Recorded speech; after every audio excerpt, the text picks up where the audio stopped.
আজকে তৈরি করেছি সব মৌসুমের সবার পছন্দের মশলা চা।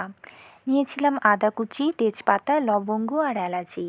মশলা চায়ের একটা বড় সুবিধা হলো নিজের পছন্দ মতো যে কোনো মশলা অ্যাড করা যায় কিংবা বাদ দেওয়া যায়। তো আমি সব মশলা একত্রে ৩ জনের মাপ মতো পানিতে ফুটিয়ে নিয়েছিলাম। আরও দিয়েছি সামান্য পরিমাণে লবণ আর অল্প চা পাতা। লবণ দিয়েছি কারণ মশলা চা যদি একটু নোনতা স্বাদের হয় তাহলে খেতে ভালো লাগে। তো চা পাতা দেবার পর আমি বেশিক্ষণ চুলায় রাখিনি, কারণ বেশিক্ষণ জাল দিলে চা তেতো হয়ে যাবে, আবার চায়ের রঙটাও কালো হয়ে যাবে। এই যে তৈরি হয়ে গেল আমার মশলা চা।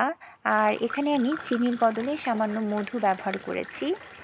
তো আপনিও এবার এরকম করে মশলা চা করে দেখুন তো যে খেতে কেমন লাগে।